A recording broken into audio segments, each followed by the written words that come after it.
Herkese salam, kanalıma hoş geldiniz. Türkiye'nin tanınmış aktrisası Neslihan Atagül oğlu Əzizin doğum gününü bu sözlerle qeyd etdi. İyi ki doğdun əziz oğlum, sənə olan hisslərimi çox yaxşı bilirsən. Səni həmişə güldürəcəyəm. Həmin görüntülər izləyicilərin marağına səbəb oldu.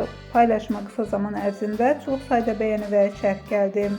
Qeyd edək ki, Neslihan Atagül Kadir Doğulu ilə evlidir və onun bu evlilikdən Aziz adlı